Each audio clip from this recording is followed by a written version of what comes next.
கர்த்தருடைய ஆவியானவர் நமக்கு அநேக காரியங்களை கற்றுத் தருவார் அப்படின்றத நான் விசுவாசிக்கிறேன். பொதுவாக பைபிள் ஸ்டடின்றது ரொம்ப ரொம்ப சபைக்கு அவசியமான ஒரு காரியமாக இருக்கிறது. சபைகளில் இந்த பைபிள் ஸ்டடின்றது ரொம்ப ரொம்ப அவசியம். என்ன பொதுவான ஒரு புரிந்து கொள்ளுதல் இருக்குது அப்படின்னா, பைபிள் ஸ்டடினா அது விசுவாசத்தில் தேறினவர்களுக்காக எடுக்கப்படுறது பைபிள் ஸ்டடி அப்படின்ற ஒரு கண்ணோட்டம் இருக்குது. ஆனால் பைபிள் ஸ்டடின்றது விசுவாசத்தை தேறினவர்களுக்காக எடுக்கப்படுறது கிடையாது, விசுவாசத்தில் தேறுகிறதற்காக எடுக்கிறது. இப்போ கிளாஸு ஒரு ஒரு ஒரு ஸ்கூலுக்கு போகிறோம், ஒரு டிகிரி படிக்க போகிறோம் அப்படின்னா, ஒரு காலேஜில் டிகிரி படிக்க போகிறோன்னா எல்லாத்தையும் கற்றுக்கிட்டு போய் படிக்க போகிறதில்ல, போய் தான் என்ன பண்ணுறோம், கற்றுக்குறோம்.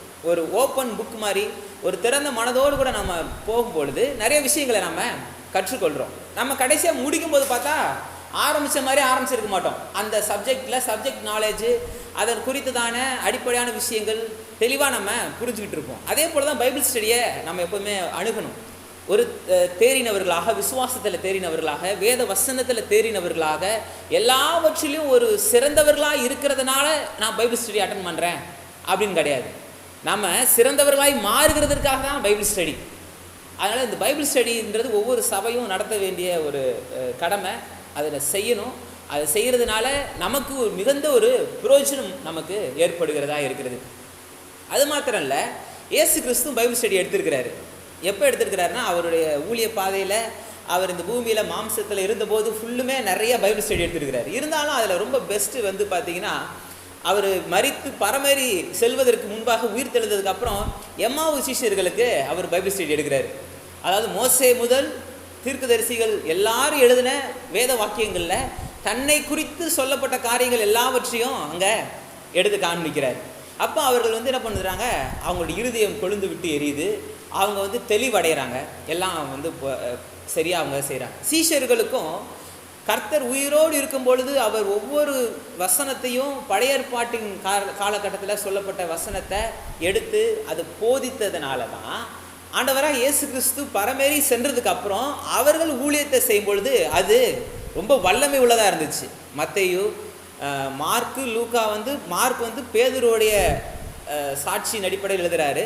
லூக்கா அவர் அநேக திட்டமான காரியங்களை விசாரித்து, அப்போஸ்தலனாகிய பவுலோட கூட இருந்து ஊழியம் செஞ்ச மனுஷன், எல்லாவற்றையும் தீர விசாரித்து கரெக்டாக ஒரு ரெக்கார்டை லூக்கா சுவிசேஷத்தில் எழுதுகிறாரு.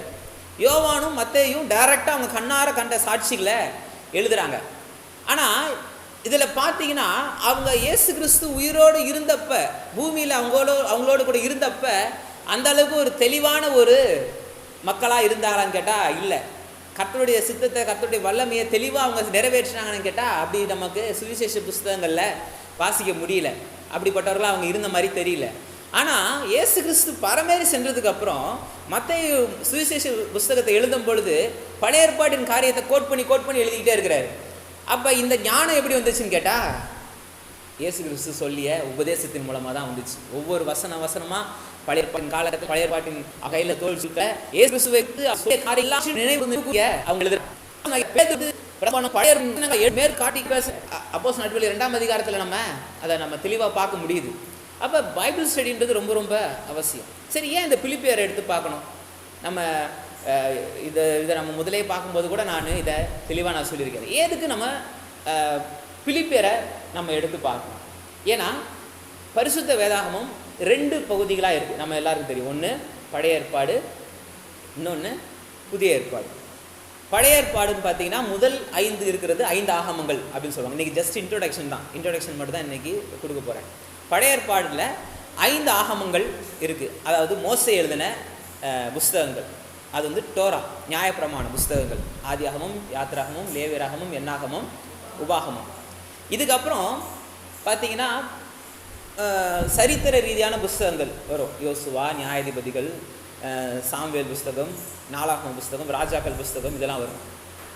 இதெல்லாமே யூதர்களுடைய முறைமையின்படி இதெல்லாமே தீர்க்க தரிசன புஸ்தகங்கள் அப்படின்ற சரித்திர தீர்க்க தரிசன புஸ்தகங்கள்ன்ற மாதிரியான ஒரு டிவியேஷன் தான் வச்சுருப்பாங்க.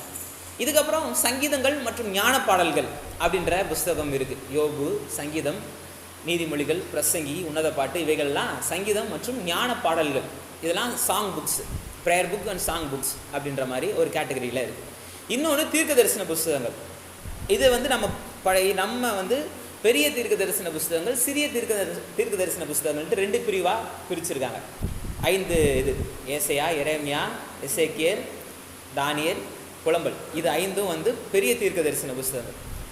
இந்த சைடு அப்படியே மல்கியா வரைக்கும் பார்த்தீங்கன்னா 12 புஸ்தகங்கள் சிறிய தீர்க்க தரிசன புஸ்தகங்கள் அப்படின்னு சொல்லுவாங்க. இது வந்து சிறிய தீர்க்க தரிசன புஸ்தகங்கள் சொன்னோன்னே இவங்களாம் ரொம்ப கிரேட் ப்ராஃபட்ஸ், இவங்களாம் கொஞ்சம் அவங்க அசிஸ்டன்ஸு அப்படின்ற மாதிரி கிடையாது. இவங்களாம் ரொம்ப சிறந்த ஏசாயா, எரேமியா, எசேக்கியேல், தானியேல் இவங்களாம் மிகச்சிறந்த தீர்க்கதரிசிகள். ஓசியா, ஆமோஸ், ஒபதியா, நாகும் அப்படின்ட்டு அப்படியே லிஸ்ட்டு போயிட்டு மல்கியா வரைக்கும் இவங்களாம் கொஞ்சம் அவங்களுக்கு அசிஸ்டண்ட்டாக இருந்தவங்க, கொஞ்சம் சின்ன தீர்க்கதரிசிகள். அப்படி கிடையாது, சின்ன தீர்க்கதரிசினா புஸ்தகங்கள், குட்டி குட்டி புஸ்தகங்கள். ஆனால் இவங்களும் மிகப்பெரிய கர்த்தரால் வல்லமையாக எடுத்து பயன்படுத்தப்பட்ட தீர்க்கதரிசிகள் தான் இவங்க எல்லாருமே. அப்போ இப்படி தான் பழைய ஏற்பாடு பிரிக்கிறாங்க. புதிய ஏற்பாடு அப்படின்னு பார்த்தோம் அப்படின்னா சுவிசேஷ புஸ்தகங்கள் அப்படின்ட்டு முதலாவது இருக்கிற 4 புஸ்தகங்கள் சுவிசேஷ புஸ்தகங்கள். அதாவது 4 யாரை கேட்டா பைபிள் எத்தனை சுவிசேஷ புஸ்தகங்கள்னு கேட்டா எத்தனை சொல்லணும்? நான் சொல்றேன்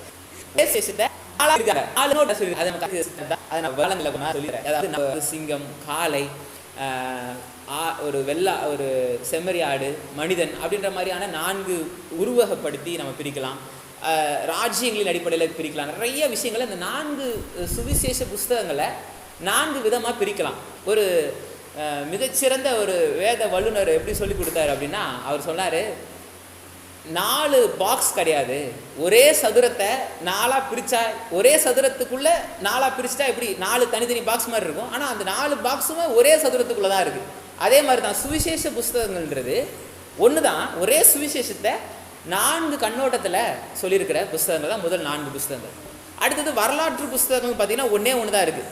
பழைய ஏற்பாட்டில் நிறைய வரலாற்று புஸ்தகங்கள் இருக்கும். புதிய ஏற்பாட்டில் ஒரே ஒரு வரலாற்று புஸ்தகங்கள் அப்போஸ்தல நடபடிகள் மாத்திரம்தான் வரலாற்று புஸ்தகங்கள், ஹிஸ்ட்ரி புக், அது மட்டும்தான்.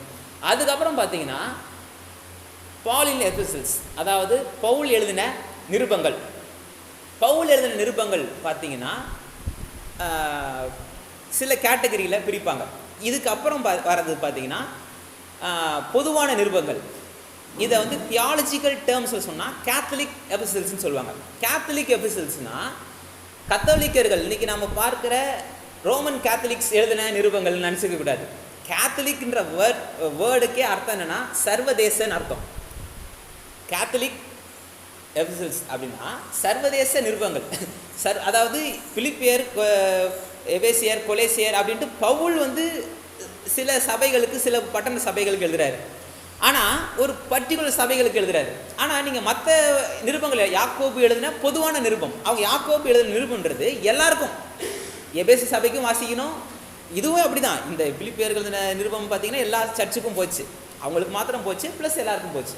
கொரிந்தியர் எல்லாருக்கும் போச்சு, ரோமர் அதே மாதிரி எல்லாருக்கும் போச்சு அப்படின்ற மாதிரி ரெக்கார்ட்ஸ் இருக்குது. ஏன்னா நிறையா ஆதி திருச்சபை இருந்த பட்டணங்களில் எல்லா இடத்துலையுமே இந்த ரெக்கார்ட்ஸ் இருக்குது. கையால் எழுதி பிரதி எடுக்கப்பட்டு எல்லா இடங்களும் இந்த நிறுவனங்கள் இருக்குது அப்படின்னு ரெக்கார்ட்ஸ் இருக்குது. ஆனால் மற்றா ஒரு பட்டது அப்போ போகிறார் சர்ச்சுக்கு அங்கே பட்டதை எழுது. ஆனால் மற்ற எழுதுறது பாடம் அது எல்லாரும். இதுக்கப்புறம் அது வந்து எஸ்கட்டாலஜி ஸ்டடியை படிக்கும் பொழுது தானியலும் இதுவும் படிப்போம், வெளிப்படுத்தலும் படிப்போம். நம்ம போன வருஷம் கூட நம்ம எட்டாலஜி படிக்கும் கூட தானியல் வெளி புத்தகத்தை சம்பவத்தை நம்ம விட்டு நாம. அப்போ இது வந்து எதிர்கால தீர்க்க தரிசனமாய் சொல்லப்பட்ட எதிர்காலத்தில் நடக்க போகிற ஒரு காரியத்தை வெளிப்படுத்துகிற ஒரு புஸ்தகம்.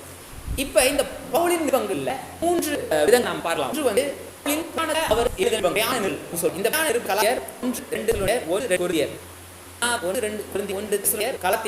பிரயாணத்தில் அப்போஸ்தலனாகிய பவுல் 3 மிஷனரி பயணத்தை மேற்கொண்டார். நம்ம அடுத்த வாரத்தில் என்னென்ன மிஷனரி பயணம்ன்றதை நம்ம அடுத்த வாரத்தில் நம்ம பார்க்கலாம். 3 முறை பயணம் அவர் வந்து மேற்கொண்டு இந்த உலகம் எங்கும் சுவிசேஷத்தை, குறிப்பாக ஆசியா மைனர்லையும் ஐரோப்பாலையும் சுவிசேஷத்தை அறிவிக்கிறார்.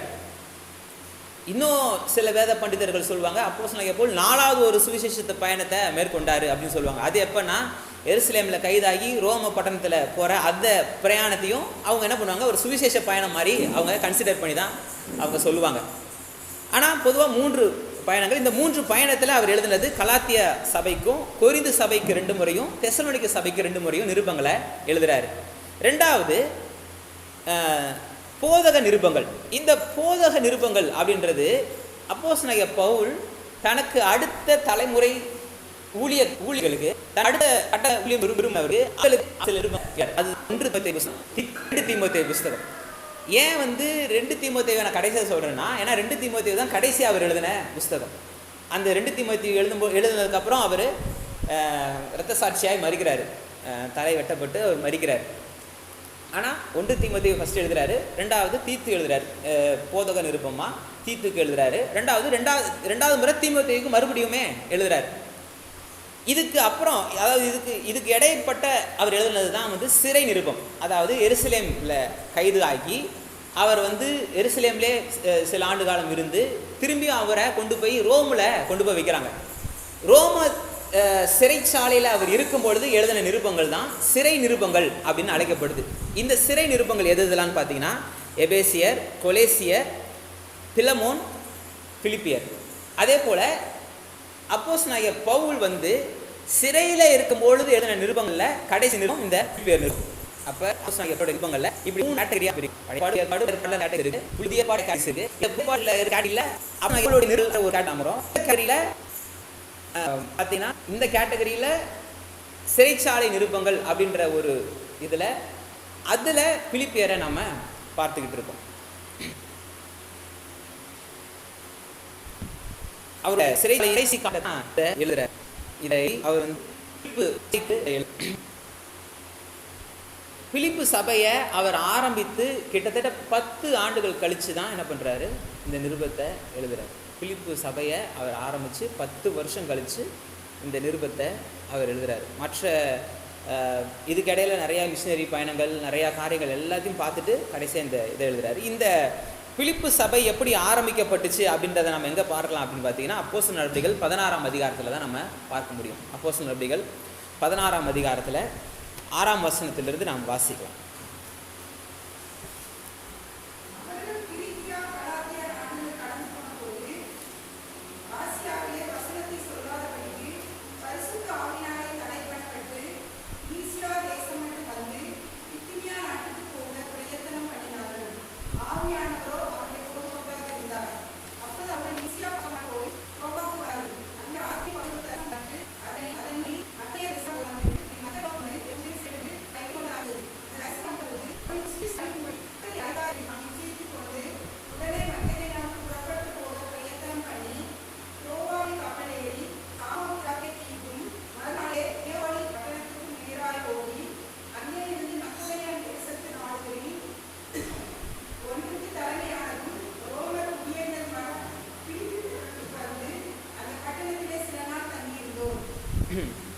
இப்போ பிலிப்பு பட்டணத்துக்கு எப்படி போகிறார் அப்படின்றத அப்போஸ்தலனாகிய பவுல் ரொம்ப தெளிவாக இங்கே சொல்லியிருக்காரு. ஆசியாவில் இருக்கிறாரு.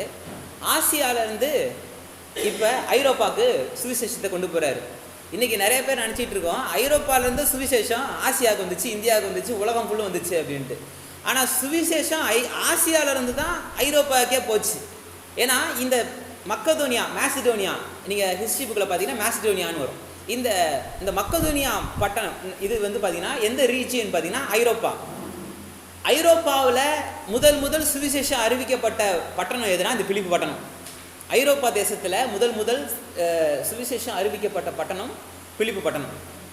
இந்த பிலிப்பு பட்டணத்தில் தான் எப்படி போனார் அப்படின்றதுக்கு அதில் ஒரு சம்பவத்தை சொல்கிறார். உலகமெங்கும் சுவிசேஷத்தை பிரசங்கிக்கணும், உலகமெங்கும் சுவிசேஷம் போகணும் அப்படின்றது கர்த்தருடைய விருப்பமாக இருக்குது. ஆனால் இங்கே கர்த்தரே என்ன பண்ணுறாரு, அவங்கள தடை பண்ணுறாரு. ஆசியாவில் வேணாம் அப்படின்ட்டு தடை பண்ணி ஐரோப்பாவுக்கு சுவிசேஷத்தை கொண்டு போகிறதுக்கு வழி நடத்துகிறாரு.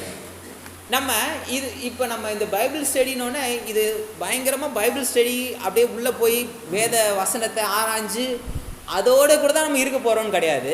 இதை ரெலவென்ட் டு டுடே. நீங்கள் என்ன தான் இதை அப்படி தான் நம்ம பார்க்க போகிறோம், வேர்ட் பை வேர்ட் பார்க்க போகிறோம், இதில் இருக்கிற கிரேக்க வார்த்தையின் அர்த்தங்களை பார்க்க போகிறோம், எல்லாமே நம்ம செய்ய தான் போகிறோம். அதில் இது கிடையாது. எந்த அளவுக்கு அதை இன்டெப்த்தாக நம்ம போய் பார்க்க முடியுமோ அந்த அளவுக்கு நம்ம பார்க்க தான் போகிறோம். ஆனால் இதை நம்ம ரெலவென்ட் பண்ணிக்கிட்டே இருக்கணும், நம்முடைய வாழ்க்கையில் ரெலவென்ட் பண்ணிக்கிட்டே இருக்கணும், நம்ம தொடர்பு படுத்திக்கிட்டே இருக்கணும். இல்லைனா நம்ம படிக்கிறது எப்படி ஆயிரும்னா, அந்த ஏட்டு சொரக்கா கறிக்கு உதவாதுன்ற மாதிரி ஆகி போயிடும். ஏதோ சரி போனார் வந்தார் அப்படின்ற மாதிரி போயிடும். இதில் சில விஷயங்களை நம்ம கற்றுக்கொண்டே இருக்கணும். எப்படி கற்றுக்கலாம் அப்படின்னு பார்த்தீங்கன்னா, இப்போ அப்போஸ்தலனாகிய பவுல் ஒரு இடத்துக்கு போக விரும்புகிறாரு, ஒரு இடத்துல சுவிசேஷம் செய்ய விரும்புகிறாரு. பவுலும் சீலாவும் கர்த்தருடைய ஆவியானவர் தடுத்து இன்னொரு இடத்துக்கு அனுப்புகிறாங்க. இதுலேருந்து நாம் எப்படி ரெலவென்ட் பண்ண முடியும் அப்படின்னா, கர்த்தருடைய ஆவியானவர் காரியம் செய்ய அப்படின்னா அங்கே வழிவாசல் திறக்கப்படுது. ஆசியாவை வேணாம் அப்படின்னு சொல்லிட்டு ஐரோப்பாவுக்கு இவர்களை வழி நடத்துகிறாரு. ஐரோப்பா பட்டணத்தில் அவர்கள் சுவிசேஷத்தை பிரசங்கிக்கிறாங்க. இப்போ தடை வந்து 2 விதமாக வருது. ஒன்று கர்த்தரே அந்த தடையை ஏற்படுத்துறாரு, இன்னொரு மனுஷர் மூலமாக ஏற்படுத்துகிற தடை.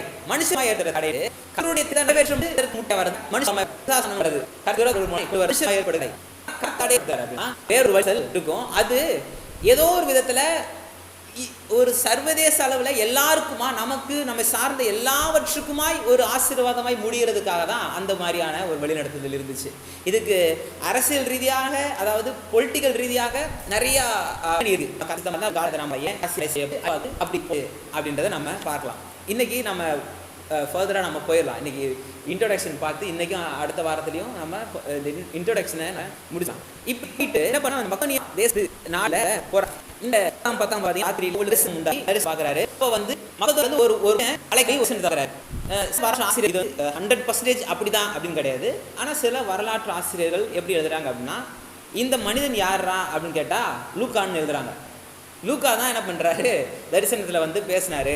தரிசனத்தில் அப்போஸ்தலனாகிய பவுல் பார்த்த அந்த தரிசனத்தில் பார்த்த மனுஷன் யாருன்னா லூக்கா அப்படின்ட்டு சிலர் வந்து சில எவிடன்ஸோடு தான் எழுதுறாங்க. சும்மா அவனும் கற்பனையாலாம் எழுதலை, அதுக்கான எவிடன்ஸோடு எழுதுறாங்க. ஏன்னா இந்த அப்போஸ்தல நடவடிக்கைகளை எழுதுனது லூக்கா எழுதுறாரு. இன்னும் சில பேர் சொல்கிறாங்க அந்த மக்கதோனியா தேசத்து சார்ந்தவர் தான் இந்த லூக்கா அப்படின்றதுக்கான ஆதாரங்கள் இருக்குது அப்படின்ட்டு அவங்க சில எவிடன்ஸை அவங்க முன் வைக்கிறாங்க.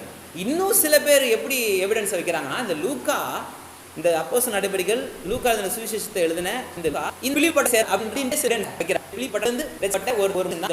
சில எவிடன்ஸை அவங்க வைக்கிறாங்க. நம்ம அதுக்குள்ள ரொம்ப நம்ம போய் இது உண்மையா பொய்யா நடந்தது என்னன்ட்டு நம்ம ஆராய வேண்டிய அவசியம் இல்லை. இதெல்லாம் வந்து மேலோட்டமாக நம்ம இதை வந்து ஒரு தகவலாக நம்ம தெரிஞ்சுக்கிட்டா போதும். ஆனால் இங்கே விஷயம் அதுக்கப்புறம் பார்த்தீங்கன்னா ஒரு தரிசனத்தை பார்த்து இப்போ போகிறாங்க. போயிட்டு பார்த்தீங்கன்னா மக்கதோனியாவுக்கு அங்கே போகும்பொழுது அங்கே இருக்கிற பட்டணங்களில் என்ன போட்டிருக்கு, தலைமையானதும் அப்படின்ட்டு போட்டாங்க. ஆனால் தலைமையானதும் அப்படின்ட்டு அப்படி எடுத்துக்க முடியாது. அப்போ மக்கதோனியா தேசத்தினுடைய தலைநகரா பிலிப்புன்னு கேட்டால் கிடையாது. நீங்கள் பிலிப்பு பட்டணத்தை பற்றி பார்க்கணும், அதோட ஹிஸ்டாரிக்கல் பேக்ரவுண்டை நம்ம பார்க்கணும் அப்படின்னு பார்த்தீங்கன்னா, இது கிரேக்கர்களால் உருவாக்கப்பட்ட ஒரு பட்டணம். இந்த பிலிப்பு பட்டணம் பண்டைய காலகட்டத்தில் கிரேக்கர்களால், ரோமர்களுக்கு முன்பாக இருந்த கிரேக்கர்களால் உருவாக்கப்பட்டணும். மகா அலெக்சாண்டரை பற்றி எல்லாருக்கும் தெரியும். இந்த அலெக்சாண்டர் அவரால் உருவாக்கப்பட்ட ஒரு பட்டணம் தான் இந்த பிலிப்பு பட்டணம்.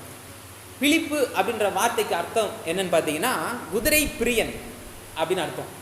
இன்னும் என்னன்னா, அலெக்சாண்டர், மகா அலெக்சாண்டருடைய அப்பா பேர் பிலிப். அப்போ கிரேக்க தேசத்தை உருவாக்கின மகா அலெக்சாண்டர் தன் தகப்பன் பேரில் ஒரு பட்டணத்தை வைக்கிறாருன்னா அந்த பட்டணத்தோட இம்பார்ட்டன்ஸை நம்ம தெரிஞ்சுக்கணும். எதுக்கு நம்ம இந்த பிலிப்பு நிருபத்தை பார்க்குறோன்றதுக்காக இதெல்லாம் சொல்கிறேன். பிலிப்பு பட்டணம் ரொம்ப இம்பார்ட்டண்ட்டான பட்டணம், ரொம்ப முக்கியமான ஒரு பட்டணங்களில் ஒரு பட்டணம். எந்த அளவுக்குன்னா, இந்த பட்டணங்களை உருவாக்கின மகா அலெக்சாண்டர் தன் தகப்பன் பேரை ஒரு பட்டணத்தை வைக்கிறாரு. அப்போ அதோட இம்பார்ட்டன்ஸை நம்ம புரிஞ்சுக்கலாம். சில இன்னும் ஒரு வரலாற்று ஆசிரியர்கள், ஆராய்ச்சியாளர்கள் என்ன சொல்கிறாங்க, பிலிப்பு பட்டணத்தில் ஒரு மிகப்பெரிய தங்கச் சுரங்கம் இருந்ததாகவும் அதில் ஒரு வருடத்திற்கு 1000 தாளந்துகள் தங்கம் வெட்டி எடுக்கப்பட்டு ரோமுக்கு, ஆனால் இப்போ இந்த கால ப்ரெசண்ட்டில், இப்போ ப்ரெசண்ட்னா நம்ம ப்ரெசண்ட் கிடையாது, இதை நம்ம படிக்கிற காலகட்டம், அதாவது அப்போஸ்தலனாகிய பவுலுடைய காலகட்டத்தில், அந்த பீரியடில் ரோமர்கள் ஆட்சி செய்கிற இயேசு கிறிஸ்துவின் காலகட்டத்தில் 1000 தாளந்துகள் தங்கத்தை வெட்டி எடுத்து, வருடத்துக்கு 1000 தாளந்துகள் தங்கத்தை வெட்டி எடுத்து அனுப்புவாங்களாம். அந்த அளவுக்கு செழிப்பான பட்டணம். 1000 தாளந்துனா கிட்டத்தட்ட ஒரு தாளந்துனா 32.5 கிலோ, கிட்டத்தட்ட 33 கிலோ தங்கம். அப்போ 1000 தாளந்துனா எத்தனை கிலோ தங்கம்?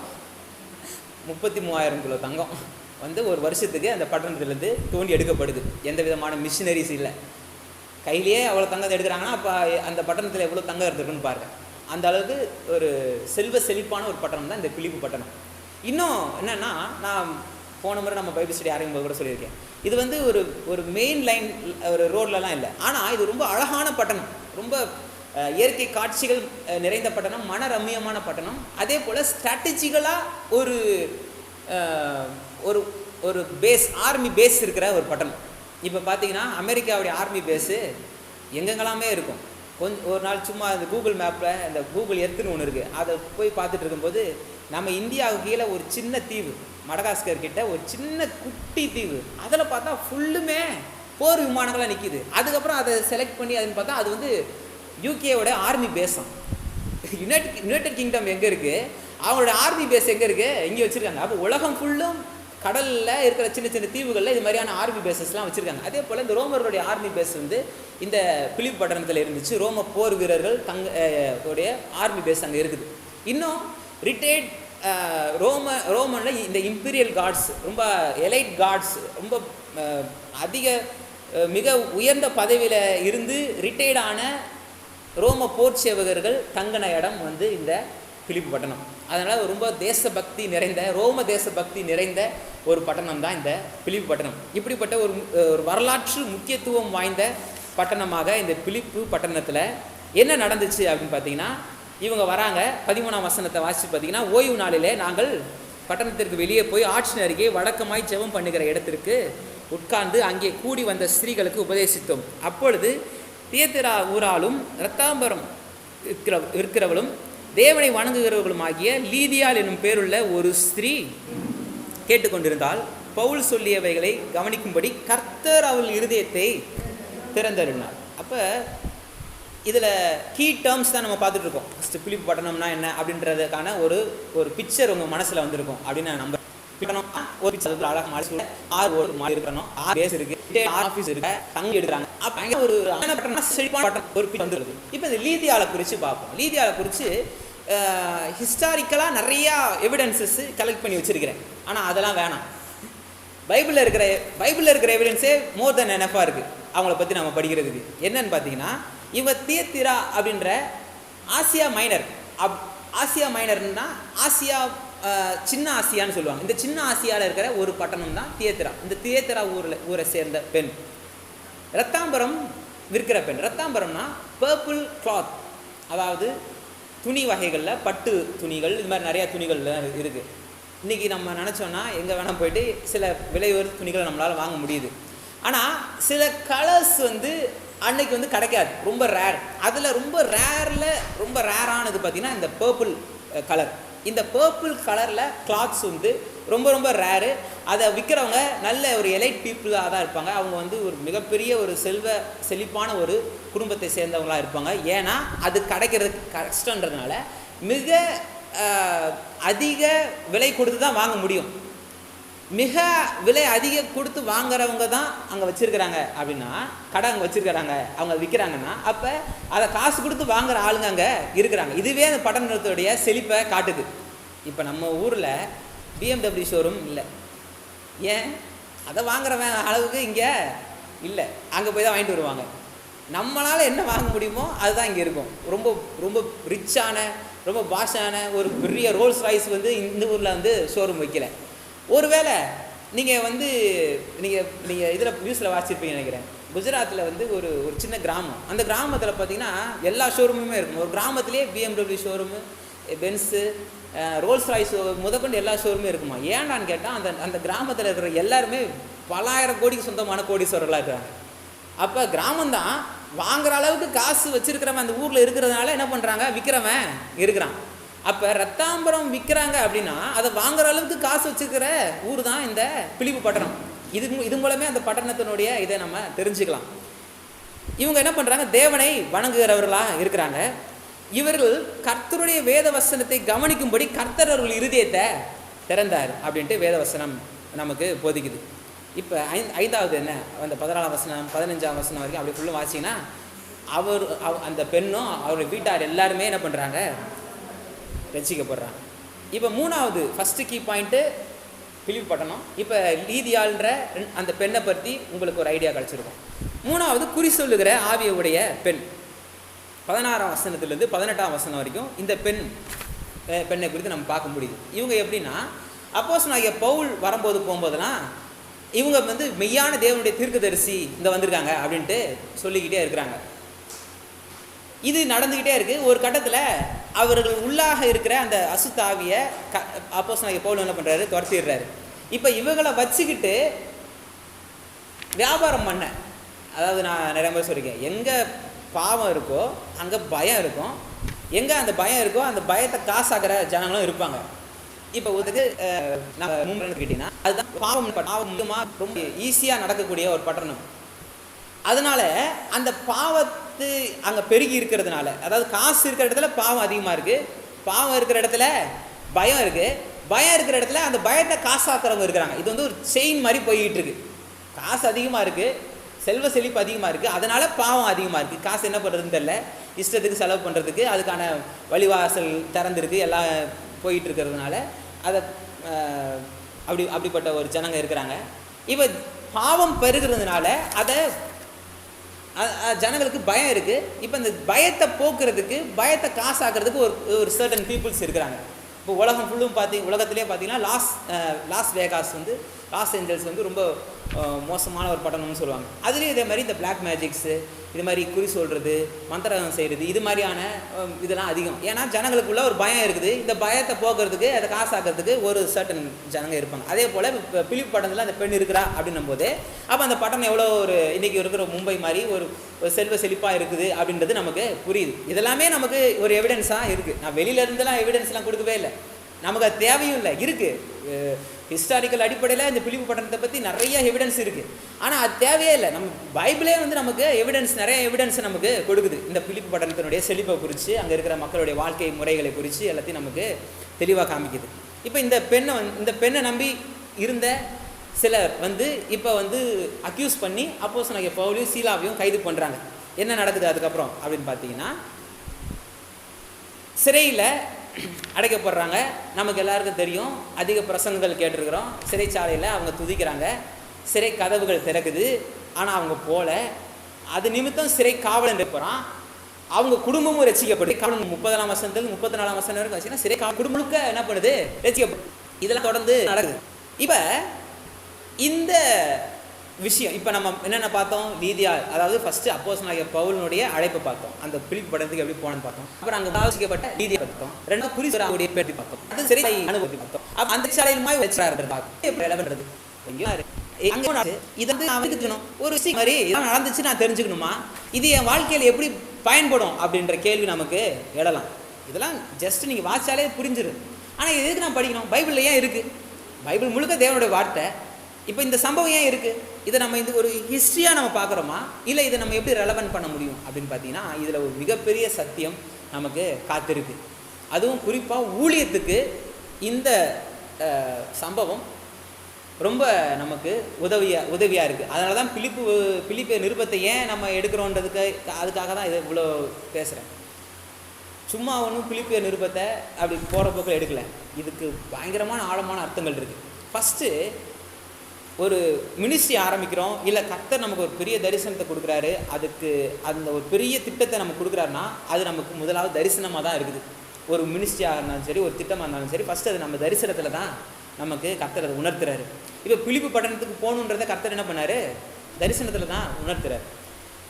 இப்போ தரிசனத்தை நிறைவேற்ற போகும்பொழுது கர்த்தர் கொடுத்தாரு, கர்த்தர் தான் தரிசனத்தை கொடுத்தாரு.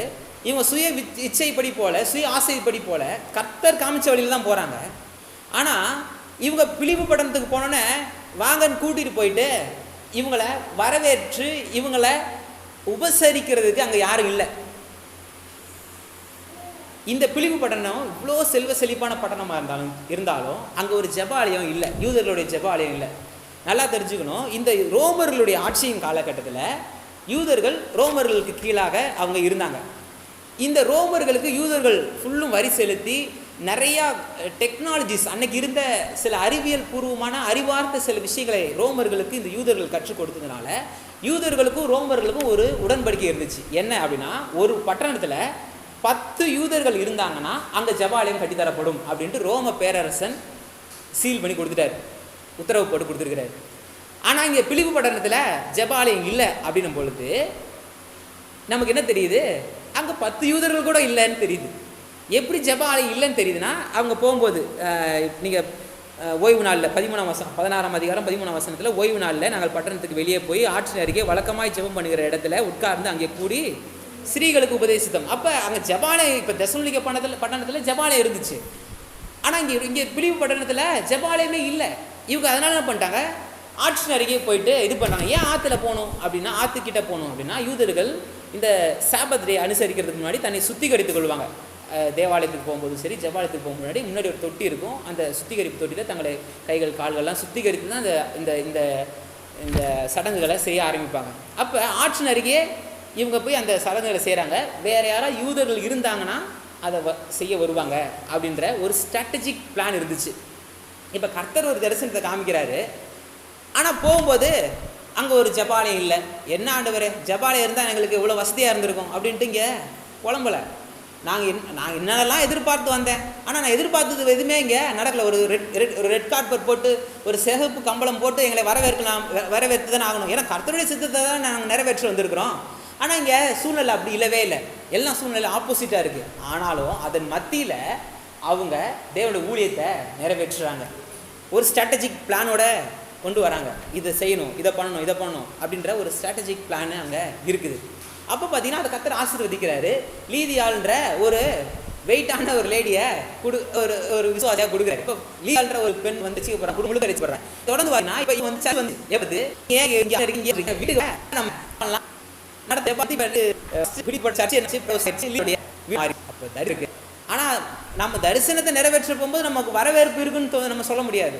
வரவேற்பு இல்லாமல் இருக்கலாம், அதுக்கு அனுகூலமான சூழ்நிலை இல்லாமல் இருக்கலாம். ஆனால் கர்த்தர் இருந்து உங்களை நீங்கள் உங்களுக்கு திட்டத்தை இருந்தாரு, அதை போறீங்க. அது சூழல் இருக்கலாம். என்ன, நம்ம கடவுளோட சித்தத்தை தான் நிறைவேற்ற வந்திருக்கிறோம். ஆனால் இங்கே சூழ்நிலை வேற மாதிரி இருக்கு அப்படின்ட்டு நீங்கள் சோர்ந்து போகாதீங்க. அதன் மத்தியில் நீங்கள் ஜெபம் பண்ணுங்க, கர்த்தர் உங்களுக்கு திட்டம் கொடுப்பாரு. அந்த திட்டத்தை நீங்கள் செயல்பட ஆரம்பிப்பது பலன் இருக்கும். அடுத்த ஒரு பலன் அது நல்ல பலன் இருக்கும். மூணாவது என்ன நடந்துச்சு அங்கே பிலிப்பு பட்டணத்தில் என்ன நடந்துச்சு? இப்போ நம்ம வந்து பேரலாக கம்பேரிசன் பண்ணிட்டு இருக்கோம். பிலிப்பு பட்டணத்தில் நடந்த சம்பவங்கள் நம்ம வாழ்க்கையில் நடக்கக்கூடிய சம்பவங்களை பேரலாக நம்ம என்ன பண்ணுறோம், கம்பேர் பண்ணுறோம். மூணாவது பிலிப்பு பட்டணத்தில் நடந்த சம்பவம் என்ன, குறி சொல்லுகிற ஆவியுடைய பெண்ணுடைய அந்த சம்பவம் நடக்குது. ஊழியத்துக்கு வந்ததுக்கப்புறம் இல்லை நம்ம கர்த்தருடைய திட்டத்தை செயல்படுத்த ஆரம்பிச்சதுக்கப்புறம் கர்த்தர் ஒரு விஷயத்தை செய்ய சொன்னார். அதுக்கப்புறம் செய்ய போகும்போது செஞ்சிட்டு இருக்கும்போது சிலர் வருவாங்க. அவங்க வந்து நம்மளை புகழ்ந்தே பேசிக்கிட்டு இருப்பாங்க, நம்மளை இது பண்ணிக்கிட்டே இருப்பாங்க, நம்மளை வந்து ஐஸ் வச்சுக்கிட்டே இருப்பாங்க, நிறைய விஷயங்கள் நம்மளை செஞ்சுக்கிட்டே இருப்பாங்க. ஆனால் நல்லா புரிஞ்சுக்கோங்க, அப்படி செய்கிறதுனாலே அவங்க கர்த்தருடைய ஆவியினால தான் செய்கிறாங்கன்ட்டு நம்ம நம்பிடக்கூடாது. கர்த்தருடைய ஆவியை பெற்ற ஒரு மனுஷன் ஆவிகளை நிதானித்து அறிகிற அறிவை பெற்றிருக்கணும். மனுஷர்கள் அவங்க ஏன் வராங்க, எதுக்கு அவங்க இந்த வார்த்தைகளை பேசுகிறாங்க அப்படின்ற நிதானித்து அறிகிற அறிவை ஒவ்வொரு விசுவாசியும் பெற்றுக்கொண்டிருக்கணும். இங்கே அப்போஸ்தலனாகிய பவுல் அதை செய்கிறார். ஏன்னா இன்னைக்கு திருச்சபையில் தரிசனங்கள், சொப்பனங்கள், அப்புறம் வந்து இதை பார்த்தேன், அதை பார்த்தேன், இதுக்கு பின்னாடி போகிறேன், அதுக்கு பின்னாடி செய்கிறேன், அதை பண்ண போகிறேன், அது பண்ணுறேன்ட்டு அப்படிப்பட்ட ஊழியங்கள் நிறைவேற்றுகிற நிறையா காரியங்களை கொண்டு வராங்க. ஆனால் அவங்க எந்த ஆவியினால் அதை செய்கிறாங்க, பரிசுத்த ஆவியினால் தான் செய்கிறாங்களா இல்லை வந்து பொல்லாத ஆவியினால் அதை செய்கிறாங்களான்ற அறிவு இல்லை. அவங்க உண்மையை சொல்கிறாங்கன்றதுனாலே அவங்க கர்த்தருடைய ஆவியினால் சொல்கிறாங்கன்னு கிடையாது. இல்லை, இங்கே அப்படி தானே. இங்கே இந்த பெண்ணு சொன்னது வந்து பொய்யா சொன்னாங்க, கரெக்டாக உண்மையை சொல்கிறாங்க. என்ன சொல்கிறாங்க, உன்னதமான தேவனுடைய ஊழியக்காரங்க இவங்க. சிப்பை அந்த வசனம் அப்படி இருக்கு, சிப்பை நமக்கு அறிவிக்க வந்திருக்கிறாங்க அப்படின்ற உண்மையை தான் சொல்கிறாங்க அந்த பெண்ணு. ஆனால் அவங்க சரியாக சொல்லலை, சரியான ஆவியோட சொல்லலை. ரெச்சிப்பை நமக்கு அறிவிக்க வந்திருக்கிறாங்கன்னு சொன்ன அந்த பெண்ணு ரெச்சிப்படைகிறதுக்கு எந்த விதமான முயற்சியும் எடுத்து இப்போ அதை நிதானித்து அறிஞ்சு அதை புரிஞ்சுக்கிட்டு இப்போ அதை சரி செய்ய வேண்டியது நம்முடைய கடமையாக இருக்குது. அப்போஸ்தலனாகிய பவுல் என்ன பண்ணுறாரு, அதை தெளிவாக செய்கிறார். தன்னை புகழ்ந்து பேசுகிறா அப்படின்றதுனாலே ஏன்னா அந்த அம்மா ரொம்ப ஃபேமஸான லேடி. அங்கே அந்த அம்மாவை வச்சுட்டு பயங்கரமான பிஸ்னஸ் நடந்துக்கிட்டு இருக்கு. எல்லாருமே வந்து அந்த அம்மாவை பார்த்தா பயப்படுவாங்க. அந்த அம்மாட்ட போனால் சரியாயிரும்னு நினைப்பாங்க. நிறையா விஷயங்களை அவங்க குறி சொல்லும் ஆவியோடு செஞ்சுட்டு இருக்காங்க. அப்பொழுது இது அதெல்லாம் இல்லை. இப்போ நமக்கு இருக்கிற ஊழியக்காரங்களாக இருந்தால் என்ன பண்ணியிருப்போம், பற்றியா இவ்வளோ பெரிய ஆள், அந்த உலகத்தானே என்னை பற்றி சாட்சி சொல்லிட்டான் அப்படின்ட்டு நமக்கு 2 கொம்பே முளைச்சிரும்.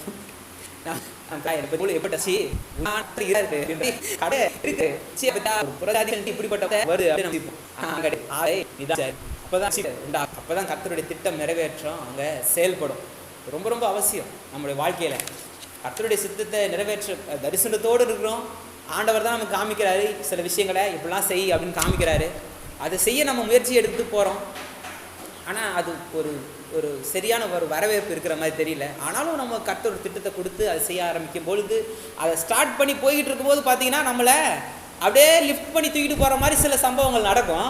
ஆனால் அது கர்த்தர் தான் தூக்குறாரா இல்லை ஏதாவது தூக்கி தம்முன்னு போட்டு நம்மளை மிதிக்கிறதுக்கு பண்ணுதா அப்படின்றத கொஞ்சம் நிறுத்தி நிதானித்து நம்ம நடக்க வேண்டியது ரொம்ப ரொம்ப அவசியம். அப்போஸ்தலனாகிய பவுலுடைய வாழ்க்கையில் அதை நம்ம அது இந்த பிலிப்பு பட்டண சம்பவத்தில் நம்ம கற்றுக்கொள்ள முடியுது. நான்காவது, இவர்கள் நன்மை செய்ததுனால தீமை அனுபவிக்கிறாங்க. இது கிறிஸ்தவ வாழ்க்கையிலும் சரி ஊழியத்திலும் சரி ரொம்ப பொருந்தக்கூடிய ஒரு விஷயம். நன்மை செய்கிறாங்க, அவங்க நல்லதாக செஞ்சுறாங்க, அந்த பெண்ணை விடுவிச்சிருக்காங்க. ஆனால் அது நிமித்தமாக தீமையை அனுபவிக்கிறாங்க. சிறைச்சாலையில் போடுறாங்க. அதுவும் பட்டணத்தை நடுவில் அடித்து வஸ்திரங்களை கிழித்து அவமானப்படுத்தி சிறைச்சாலையில் அடைச்சிடுறாங்க. இப்போ நமக்கு ரொம்ப ஃபேமஸான ஒரு பைபிள் ஒரு வசனம் என்ன? சிறைச்சாலையில் பவுலும் சீலாவும் துதிச்சாங்க, சிறைச்சாலை கதவு உடஞ்சிருச்சு. சிறைச்சாலை துதிச்சாங்க, உடஞ்சிருச்சு. இப்படியே நம்ம பார்த்துட்டு விட்டுறோம். இது நடந்தது உண்மை தான், நடந்தது உண்மை, அதில் எந்த விதமான மாற்றும் கருத்தும் கிடையாது. அவங்க சிறைச்சாலையில் அவங்க கர்த்தரை துதிக்கும் பொழுது அதற்கான ரிசல்ட் அங்கே நடந்துச்சு. ஆனால் இங்கே சிறைச்சாலை கதவு உடைஞ்சதுக்கான காரணம் இவங்க தப்பிச்சு போகணும்னு கிடையாது. இன்னும் நல்லா சொல்லணும்னா, இவங்க சிறைச்சாலை கதவு உடையணும்ட்டு இவங்க துதிக்கவே இல்லை. இவங்க அப்படியே துதிச்சாங்க, ஆண்டவரே நாங்கள் சிறைச்சாலையில் இருக்கிறோம், ஆனால் நாங்கள் துதிக்கிறோம் அப்படின்னு துதிச்சாங்களா? இந்த கதவு உடஞ்சிடணும், இந்த கட்டு எங்களுக்கு உடஞ்சிடணும், இப்போ நாங்கள் துதிக்கிறோம், இப்போ எரிகோ பண்ணது சம்பவத்தை என்னன்னா, நீங்கள் போய் துதிங்க, எரிகோ மதில் உடஞ்சிரும் அப்படின்னு கர்த்தரே சொல்லி அனுப்புகிறாரு. இங்கே அந்த இதை மேற்கோள் வச்சுக்கிட்டு நான் கர்த்தரை துதிக்கிறேன், என்னுடைய கட்டுகள் உடஞ்சிரும் அப்படின்றது இங்கே பவுலுடைய சீலாவுடைய திட்டம் கிடையாது. ஆனால் துதிக்கிறாங்க, இது நடக்குது. ஏன் துதிக்கிறாங்க அப்படின்னு பார்த்தீங்கன்னா, அப்போஸ்தலனாகிய பவுலுக்கும் சீலாவுக்கும் ரொம்ப நல்லா தெரியும், கர்த்தர் ஒரு பெரிய தரிசனத்தை கொடுத்து இந்த ஊருக்கு அனுப்பிச்சிருக்கிறாரு. உள்ளே பார்த்தா அதுக்கான ரிசல்ட்டு பார்க்க ஆரம்பிச்சிட்டாங்க. அவங்க வந்ததுக்கான நோக்கம் நிறைவேறுகிறத அவங்க அனுபவிக்க ஆரம்பிச்சிட்டாங்க. இவ்வளவு பண்ண கர்த்தர் சிறைச்சாலையில் அப்படியே மறிக்க விட்டுற மாட்டார் அப்படின்ற உறுதி அவங்களுக்கு இருந்துச்சு. அதனால தான் அவங்களுக்கு துதி உண்டாச்சு. ரெண்டாவது, அவங்க எந்த விதமான தவறும் செய்யலை, அதனால அவங்க துதிச்சாங்க. ஏன் கர்த்தரை துதி முடிச்சு அப்படின்னா, அவங்களுள்ள சுத்தமான குற்றமற்ற ஒரு மனசு இருக்கு.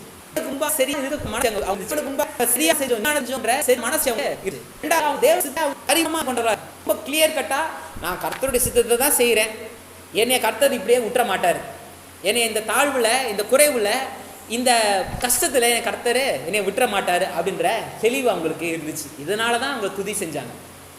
நம்ம என்ன பண்ணுறோம், இந்த வசனத்தை வச்சுக்கிட்டு பண்ணுறதெல்லாம் அக்கிரமமாக இருக்கும், பண்ணுறதெல்லாம் கர்த்தருக்கு பிரியமில்லாத காரியமாக இருக்கும், கடவுள் காமிக்காத வழியில் போயிடுறது. அதில் ஏதாவது பிரச்சனை வந்தோன்னா, பவுல் சீலாவும் துதிச்சாங்க, நானும் 4 பாட்டு பாடுறேன், என் பிரச்சனைலாம் மாறும்ன்ட்டு பாடிக்கிட்டு இருக்க வேண்டியதான். 4 இல்லை 40 பாட்டு பாடினாலும் மாறாது. அப்புறம் கேள்வி கேட்குறது, ஏன் மாறலை? நான் கர்த்தரை துதிச்சேன், என் சூழலை மாற மாட்டேது. அவங்க கர்த்தரை துதிச்சாங்கன்னா அதுக்கான பின்னாடி இப்படிப்பட்ட ஒரு காரணம் இருந்துச்சு. அவங்க கர்த்தருடைய சித்தத்தை தான் செஞ்சாங்க, நீதியும் நேர்மையுமா இருந்தாங்க, கர்த்தருடைய விருப்பத்தை நிறைவேற்றினாங்க. அதனால அவங்களுக்கு ஒரு தெளிவு இருந்துச்சு, இந்த பிரச்சனையில் நான் இருக்க போகிறது கிடையாது, ஏன்னா நான் கர்த்தரை இப்படி மாட்டிக்கிட்டு ஆண்டு போகிறதுக்கு என்னை கொண்டு வரல, இவ்வளோ பெரிய தரிசனத்தை கொடுத்துட்டு இங்கே செத்து போகிறதுக்காக இவ்வளோ பெரிய தரிசனத்தை கொடுத்துருக்காரு அப்படின்ற தெளிவு இருந்ததுனால அவங்க துதிச்சாங்க. இப்போ சிறைச்சாலை கதவு திறந்துருச்சு. இந்த சிறைச்சாலை கதவு திறந்தோடனே இவங்க நோக்கம் அதுவாக இருந்தால் என்ன பண்ணியிருப்பாங்க, ஓடி இருப்பாங்க. அவங்களோட நோக்கமே அது கிடையாது. ஏன்னா இவங்க ஓடினாங்கன்னா அந்த சிறைச்சாலை காவலன் என்ன ஆவான்னு உங்களுக்கு நல்லா தெரியும். ரோம சட்டத்தின்படி அந்த சிறைச்சாலை காவலன் என்ன ஆவான்னு தெரியும். இதை பற்றி ஃபஸ்ட்டு நம்ம இது பண்ணும்பொழுதே நான் தெளிவாக சொல்லியிருக்கேன். ஏன்னா இவங்க ஒரு தேச துரோக வழக்கில், ஏன்னா அந்த வசனத்தை வாசிங்கன்னா ரோம சட்டத்திற்கு எதிராக இவர்கள் செயல்படுறாங்கன்னு சொல்லி தான், அதாவது ஒரு தேச விரோதி அப்படின்ற மாதிரி இவங்களை கொண்டு போய் அரெஸ்ட் பண்ணி வச்சுருக்காங்க. சும்மா சாதாரண ஒரு திருட்டு கேஸ் மாதிரி கிடையாது, பெட்டி கேஸ் மாதிரி கிடையாது, ரொம்ப முக்கியமான ஒரு கேஸில் கொண்டு போயிட்டு இவங்களை, அதாவது இன்னைக்கு டேர்மில் சொல்லணும்னா நான் பெயிலபிள் லாக்அப்பில் கொண்டு போயிட்டு வச்சுட்டாங்க. பெயிலே கிடைக்காது, அந்த மாதிரியான ஒரு இதில் வச்சுட்டாங்க. இப்போ இவங்க தப்பிச்சு போயிட்டாங்கன்னா இவன் வரப்போகிற மரணன்றது ரொம்ப கொடுமையாக இருக்கும். ரோமர்களுடைய மரண தண்டனை எப்படிலாம் இருக்குன்ட்டு நான் உங்களுக்கு விவரித்து சொல்லியிருக்கேன். அப்படிப்பட்ட ஒரு மரண தண்டனையில் நம்ம போய் மறிக்கிறதுக்கு நம்மளே தற்கொலை பண்ணி செத்துடலான்ட்டு இவன் இந்த சிறைச்சாலை காவலர் என்ன பண்ணுறான், தற்கொலை பண்ண போகிறான். இப்போ பவுல் என்ன பண்ணுறாரு, அதை தடுத்து செயல்பட சொல்ல ஆரம்பிக்கிறார். இப்போ என்ன ஆகுது, இதன் மூலமாக அந்த மனுஷன் ரசிக்கப்படுறான், அந்த மனுஷனுடைய குடும்பம் முழுக்க ரசிக்கப்படுது. நீங்கள் வாட்சி பார்த்தீங்கன்னா அந்த மனுஷனுடைய குடும்பம் முழுக்க ரசிக்கப்படுது. இன்னைக்கு இன்னைக்கு ரெலவென்ட் பண்ணும்பொழுது சபை உபத்திரவத்திற்குள்ளாக போகுது, உபத்திரவப்படும் போதெல்லாம் சபை அந்த அந்த கட்டிலிருந்து வெளியே வர்றதுக்கு, உபத்திரவம் போகிறதுக்கான தீர்வை பார்த்துக்கிட்டே இருக்கு. இன்னைக்கு நவீன கால திருச்சபை உபத்திரவம் போகிறதுக்கான தீர்வை பார்த்துக்கிட்டே இருக்கு. ஆனால் இந்த உபத்திரவத்தின் மூலமாய் கர்த்தர் என்ன திட்டம் வச்சிருக்கிறான்ட்டு யோசிக்க மறந்துடுது. நாமும் நம்ம வாழ்க்கையில் உபத்திரவப்படும் பொழுது, கஷ்டப்படும் பொழுது, ஒரு பெரிய பாடுகளுக்குள்ளே போகும்பொழுது இந்த பாடுலேருந்து வெளியே வர்றதுக்கு நம்ம ஆசைப்படுறோம். அது நேச்சுரல், தப்பே கிடையாது. ஆனால் ஒன்று நல்லா தெரிஞ்சுக்கோங்க, நீங்கள் கர்த்தருடைய சித்தத்தின்படி நடக்கும் பொழுது, உங்களுக்கு குற்றமற்ற ஒரு மனசாட்சி இருக்கும் பொழுது, தேவனுக்கு முன்பாக நீதியான ஒரு மனசாட்சி உங்களுக்கு இருக்கும் பொழுது, நீங்கள் பாடுபட்டால் அந்த பாடு உங்களை மேற்கொள்ளாது அப்படின்ற தைரியம் உங்களுக்கு இருக்கணும். அந்த பாடு ஒரு மகிமையாய் ஒரு காரியத்தை கொண்டு வரப்போகுது அப்படின்ற உறுதி நிச்சயம் இருக்கணும். அப்போ பிலிப்பு பட்டணத்தில் நடந்த அந்த 4 சம்பவங்கள் இன்றைய ஊழியத்திலையும் சரி, நம்முடைய தனிப்பட்ட வாழ்க்கையிலும் சரி, பேரலாக இன்னைக்கு ஒத்து போகுது. அது ஒரு சம்பவம் தான், அங்கே நடந்த சம்பவம் தான். அது ஒரு ஒரு ஒரு ஹிஸ்ட்ரியாக நீங்கள் பார்த்தீங்கன்னா, இது நடந்துச்சு, இப்படி போனாங்க, இந்த சம்பவம் நடந்துச்சு அப்படின்ட்டு நம்ம கடந்து போயிடலாம். ஆனால் நீங்கள் அதை ரெலவென்ட் பண்ணணும். என்னுடைய வாழ்க்கையில் இது மூலமாக நான் என்ன கற்றுக்கொண்டேன், இப்படி தான் பைபிளை படிக்கணும், இப்படி இதுதான் பைபிளை வந்து இன்ட்ரெஸ்டிங்காக கொண்டு போகும். சில நேரத்தில் பைபிளை வந்து இன்ட்ரெஸ்டிங்காக இருக்க மாட்டேதுன்னு ஏன் நினைக்கிறோன்னா, இது நம்ம ஒரு ஹிஸ்ட்ரி புக்கு மாதிரி, ஒரு ஏதோ இது யாரோ ஒருத்தர் பவுலுன்னு ஒருத்தருடைய வாழ்க்கையில் அந்த காலகட்டத்தில் 2000 வருஷத்துக்கு முன்பாக நடந்த ஒரு சம்பவம்ன்ட்டு நீங்கள் வாசிங்கன்னா இது ஒரு ஹிஸ்ட்ரி மாதிரி தெரியும். அப்போ வந்து நமக்கு வந்து படிக்க அப்படியே நம்ம ஒரு கதை புக்கு மாதிரி படிச்சுக்கிட்டு இருப்போம். ஆனால் இதை நம்ம ரெலவென்ட் பண்ணணும், நம்முடைய வாழ்க்கையில் நம்ம பொருத்தி பார்க்க தெரிஞ்சிடணும். கர்த்தருடைய ஆவியானவர் அதை உதவி செய்கிறார். லீதியாளுடைய மனதை திறந்தவர் நம்முடைய மனதை திறக்க மாட்டாரா? நம்முடைய இருதயங்களை கண்டிப்பாக திறப்பார். தேவனுடைய வசனத்தின் வெளிச்சத்தை காண்பதற்கு நிச்சயமாக நம்முடைய இருதயங்களை திறப்பார். இன்னுமே தான் செய்தியே இருக்குது. இது அதாவது இன்ட்ரடக்ஷன்லேயே இனிமே தான் இருக்குது. என்னென்னா, இந்த பிலிப்பிய நிருபத்தை எழுதுவதற்கான காரணம் ஒரு 4 காரணங்கள் இருக்குது. அதை நம்ம வருவாரமே செய்வோம். ஏன்னா இன்றைக்கி அது மறுபடியும் பார்த்தா இன்னும் ஒரு 1 மணி நேரம் ஆயிரும். அதனால் நம்ம வருவாரமே அதை நம்ம செய்வோம். இன்றைக்கி நம்ம அப்போ என்னென்ன பார்த்துருக்குறோம் சும்மா ஒரு ரீகேப் பண்ணலாம். என்னென்னா, ஃபஸ்ட்டு இந்த பிலிப்பு பட்டணம் என்ன, அப்போஸ்தலனாகிய பவுல் உடைய நிருபங்கள் வேத வசனத்தினுடைய பகுப்பாய்வு பண்ணியிருக்கோம். அப்புறம் இந்த பிலிப்பு பட்டணம் எப்படிப்பட்ட பட்டணம், அந்த பிலிப்பு பட்டணத்தில் நடந்த சம்பவம், அதாவது லீதியாள், கிறிஸ்துவும் ஆவியுடைய பெண், சிறைச்சாலை காவலன், இவர்களுடைய சம்பவங்களை பார்த்தோம். இப்போ இந்த தரிசனம், லீதியாள், கிறிஸ்துவும் பெண், சிறைச்சாலை காவலன், இந்த சம்பவங்களை நம்முடைய வாழ்க்கையோடு கூட ஒப்பிட்டு பார்த்துருக்கோம். நம்முடைய வாழ்க்கையோடு கூட நம்ம பேரலாக கனெக்ட் பண்ணி நம்ம பார்த்துருக்கோம். இப்படி தான் நம்ம பைபிளை படிக்கணும். இப்படி பைபிளை படிச்சிங்கன்னா உங்களுக்கு மிகப்பெரிய ஆசீர்வாதத்தை கொண்டு வரும். மிகப்பெரிய விதத்தில் நீங்கள் வேதத்தை கற்றுக்கொள்ளக்கூடிய ஒரு ஆர்வம் நமக்கு இருந்தால் நிச்சயமாய் இந்த ஒரு பேட்டர்னில் படிக்க ஆரம்பிங்க. நீங்கள் எந்த சாப்டரை நீங்கள் படிக்க ஆரம்பித்தாலும் இந்த ஒரு பேட்டர்னை நீங்கள் ஃபாலோ பண்ணிங்கன்னா நிச்சயமாய் கர்த்தருடைய ஆவியானவர் பெரிய அற்புதங்களை உங்கள் வாழ்க்கையில் நிறைவேற்ற அவர் வல்லவராக இருக்கிறார்.